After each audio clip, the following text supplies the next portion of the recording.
وما أرسلناك إلا رحمة للعالمين.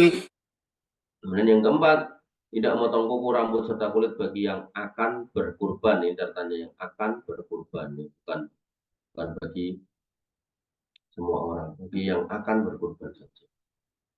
Di samping mengeluarkan harta untuk pembelian biaya kurban, orang yang berkurban juga mesti mengetahui bahwa tidak boleh memotong kuku dan rambutnya. Rambutnya binatang nggak boleh sampai masuk tanggal 1 Dzulhijjah sampai hewan kurbannya disembelih. Kemudian berdasarkan dua hadis dari Ummu Salamah radhiyallahu anha, di mana beliau radhiyallahu anha berkata, Rasulullah bersabda, "Idza dakhalatil asru wa arada ahadukum," apabila masuk 10 awal Dzulhijjah dan salah seorang di antara kalian ingin ayyudhiyya berkurban, wala yamassa min sa'rihi, maka jangan dicukur rambutnya, wa basyarihi, dan wabasyarihi syai'a, dan kulitnya sedikit pun. Jadi apa ya istilahnya?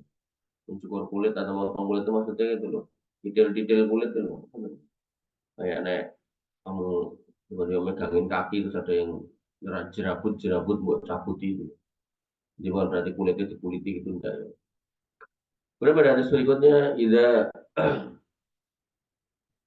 idza ra'aitum hilala dzulhijjah, kalau kamu lihat hilal dzulhijjah berarti masuk dzulhijjah yang pertama gitu kan. Wa arada ahadukum ayyudhiyya, dan kalian ingin kurban, falyumsik an sa'rihi wa adfari, maka tahan tuh potong rambut dan kuku, jangan dipotong. Ada dua riwayat yang dapat kita angkat di riwayat di atas. Yang pertama, bentuk amalan yang dilarang dalam hadis di atas. Imam Nawawi rahimahullah berkata, al-murad bin nahyi an akhdi al-dzufur was-sa'r, bahwasanya maksud dari hadis itu adalah melarang untuk memotong kuku dan rambut. An-nahyu an izalatil dzufur bi kolamin atau kasrin atau yaitu menghilangkannya dengan kolam pena atau memotongnya atau kasrin atau alat-alat potong, alat cukur atau dengan apapun. Untuk potong pakai pena. Hah? Oh, kolam itu potong kuku.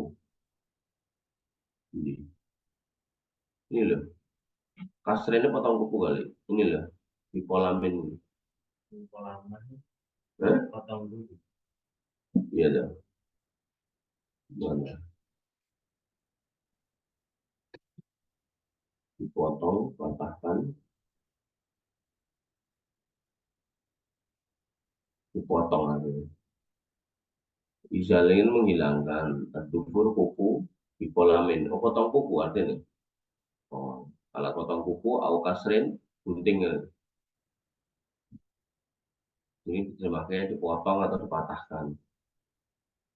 Dipolam, dipotong, kasrin, dipatahkan, dipotel. Kemudian malaman umumin izalati syar bihalkin, dan melarang menghilangkan rambut dengan cara dibotak, atau taksirin, atau dicukur pendek, atau tatfin, atau ikhrokin. Ini model cukur. Tapi kita baru-baru sekarang ternyata ada ya, bakar. Nah lihat di Instagram ini, buat cukur tuh rambutnya orang yang mau dicukur itu disemprot cairan apa gitu, sumet, oh, nggak boleh ya. Mencabut, atau natfin, dicabut, atau akhdihi binuratin, atau mengambilnya dengan pakai perontok, atau ghairi dzalik, atau yang lainnya, wasawaun sa'rul ibti, sama aja apakah rambut yang tumbuh di kemaluan al-ibti, wasyaribi, atau yang di ketiak, wal'anati, atau kumis, warroksi, di kepala, wa ghairi dzalik min syu'uri badani, atau yang selainnya dari semua rambut yang tumbuh di badannya. Jadi bulu ketek nggak boleh, bulu hidung nggak boleh, bulu kumis nggak boleh, bulu kaki nggak boleh, ya.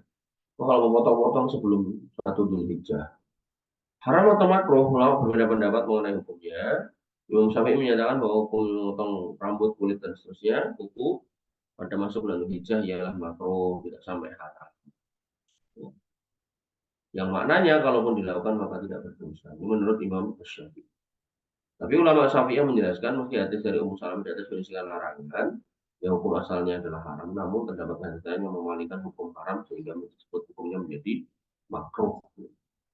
Kemudian ya di situ adalah yaitu perkataan Aisyah radhiyallahu anha dalam sebuah riwayat dari Bukhari Muslim rahimahumullah. Beliau menyatakan ana fatal tu kola ida haji Rasulullah Shallallahu Alaihi Wasallam biyadaya. Jadi aku pernah mengalungkan tanda hewan kurban pada hadiu Nabi SAW dengan dua tanganku. Summa qalladaha Rasulullah Shallallahu Alaihi Wasallam biyadi. Kemudian dia menuntunnya sendiri secara langsung. Kemudian summa ba'asa biha ma'a abi. Kemudian dikirim hewan itu kepada bapakku. Falam yahrumu ala Rasulullah Shallallahu Alaihi Wasallam syai'un ahallallahu lahu hatta luhairal hadi. Sudah itu tidak ada satupun perkara yang Allah halalkan yang menjadi haram atas Rasulullah SAW sampai ketika hewan itu disembelih. Jadi apa ya? Di sini kan dikatakan mengalungkan tanda hewan kurban.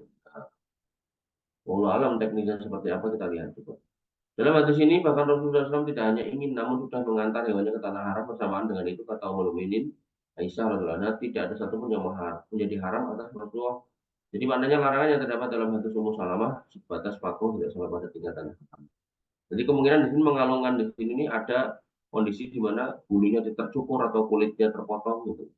Dan di situ ternyata Nabi tidak kemudian mengharamkan hal itu, tidak melarang, bahkan hewan kurbannya itu tetap diantarkan untuk disembelih di tanah haram. Menurut mazhab Hambali, Ishaq dan Dawud serta ulama-ulama yang lain melakukan hal yang disebutkan dalam hadis Ummu Salamah di atas hukumnya haram. Berpegang pada lahiriah hadis tersebut yang konteksnya larangan, maka hukum asalnya adalah al-aslu fil nahyi at-tahrim. Ila madalla dalil ala takhsisiha. Hukum asal sebuah pelarangan itu haram kecuali ada dalil yang mengkhususkannya. Maka Imam Ibnu Qayyim al-Jauziyah memiliki sanggahan terhadap pendalilan yang digunakan oleh mazhab Syafi'iyah. Beliau mengatakan hadis Aisyah hanyalah menunjukkan bahwa orang yang telah menghantarkan korbannya dalam keadaan masih tinggal bersama keluarganya, statusnya tetap halal, statusnya tidak berubah menjadi muhrim atau orang yang ihram hanya karena sudah mengantar haji. Hal ini merupakan sanggahan terhadap sebagian salaf yang mengatakan bahwa orang yang sudah mengantar haji statusnya menjadi seperti orang yang berihram. Oleh karenanya Aisyah menyebutkan riwayat ini ketika beliau mendengar pendapat tersebut. Sedangkan hadis Ummu Salamah berisikan penjelasan bahwa orang yang ingin berkorban jangan memotong rambut dan kuku saat telah memasuki 10 pertama bulan Dzulhijjah. Maka di mana letak pertentangan antara hadis Ummu Salamah dan Aisyah? Artinya secara konteks hadis Ummu Salamah dan Aisyah radhiyallahu anha ini berbeda sehingga tidak tepat jika dihadapkan satu sama lain. Oleh karenanya Imam Ahmad dan selain beliau rahimahullah hakikatnya mengamalkan kedua riwayat ini sekaligus, namun hadis Aisyah diamalkan sesuai konteksnya dan hadis Ummu Salamah juga diamalkan sesuai konteksnya. Maka dari dua orang yang pendapat di atas, wallahu alam, pendapat kedua yang menyatakan haram adalah merupakan hal yang tersebut dalam hadis Ummu Salamah di atas menurut kami lebih kuat. Jadi menurut penulis yang lebih kuat itu hukumnya haram. Jadi kalau larangan nggak ada pengkhususannya maka catatannya yang pertama larangan di atas tidak berkaitan dengan keabsahan kurban. Jadi kalau sahibul kurban tetap potong-potong rambutnya dan ganteng maka kurbannya tetap sah. Sehingga kalaupun dia melanggarnya kurban tetap sah, namun dia juga harus beristighfar agar Allah mengampuni perbuatannya. Dan yang kedua, larangan dalam hadis Ummu Salamah radhiyallahu anha tertuju khusus untuk orang yang berkorban. Berdasarkan pada teks hadis istri dan anak-anak tidak termasuk, sebab Rasulullah sendiri ketika berkorban dan mengikutsertakan keluarga beliau dalam pahala, tidak ada riwayat bahwa beliau memerintahkan keluarganya agar jangan melakukan hal yang tersebut di atas, yaitu melarang memotong bulu-bulu dan rambut-rambut. Kemudian yang ketiga, jika kondisinya mengharuskan untuk memotong rambut, kulit, dan kuku karena darurat, maka tidak masalah dilakukan. Satu hal yang telah menjadi kaidah dasar dalam Islam, bahwasanya sesuatu yang darurat membuat yang terlarang boleh dilakukan sampai kondisi daruratnya hilang. Ad-daruratu tubihul mahdurat. Darurat itu bisa menjadi sebab bolehnya hal yang dilarang dikerjakan. Contoh, nggak boleh motong kuku kan? Nah, tiba-tiba kita lupa motong kuku kaki. Ternyata pas Dzulhijjah itu kuku kaki kita agak panjang. Terus kita jalan ke Sandung Jepat gitu kan. Nah, itu kan sakit banget tuh. Maka kalau emang solusinya adalah potong ya potong. Ya, jadi kondisi-kondisi yang mengharuskan itu terjadi pemotongan dan darurat, maka faedahnya makna larangan dari memotong kuku dan rambut tentu jelas. Lalu apakah mungkin ada orang yang memotong kulit tubuhnya, tadi kan kulitnya? Ya ada, seperti khitan, nah, itu nggak boleh. Dan mengelupas kulit mati yang berada di telapak tangan dan telapak kaki ini tadi tak bilang. Sehingga termasuk perbuatan yang terlarang bagi orang yang akan berkorban adalah melakukan dua hal di atas, yaitu sunat pada bulan Dzulhijjah nggak boleh. Untuk yang korban ya, tapi anak era korban ya tidak apa-apa. Maksudnya bapak yang korban, bapaknya masih sunat itu itu. Nah, kemudian mereka mencabuti kulit-kulit yang sudah mati. Faedah lainnya, dianjurkan bagi orang berkorban untuk memotong rambutnya ketika binatang kurbannya telah disembelih. Ya, disembelih cukur. Dari Nafi dari Ibnu Umar radhiyallahu anhu annahu doha bil Madinah, bahwasanya beliau Ibnu Umar berkorban di Madinah wahala koroksan dan memotong gundul habis kepalanya. Sebagian ulama menerangkan bahwa tidak diketahui ada sahabat lain yang menyelisih ataupun mengingkari perbuatan Ibnu Umar radhiyallahu anhu dalam. Kemudian Imam Ibnu Mulakin rahimahullah mengatakan, maka Al-Hasan yakhluqu ra'sahu yauman nahar bil Basrah, bahwasanya Al-Hasan pernah menggundul kepalanya pada hari kurban di Basrah. Waqala Ibnu Aun, dan Ibnu Aun berkata, qultu li Muhammad, aku berkata kepada Muhammad Muhammad bin Sirin, kanu yastahibuna ya'khudha ar-rajulu min sa'rihi yauman nahar. Kamu itu senang untuk memotong rambut kepala anak-anak atau orang-orang pada hari kurban. Qala na'am. Muhammad bin Sirin mengatakan iya. Jadi apakah dulu kita senang untuk memotong rambut kepala pas kurban? Iya. Artinya para korban kuwi ngandenge nek bar nyembelih gitu.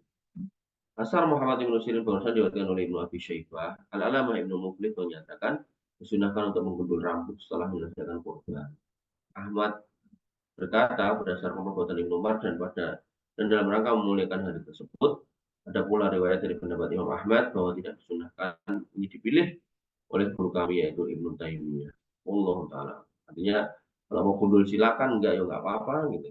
Enggak potong ya enggak apa-apa. Potong ya enggak apa-apa.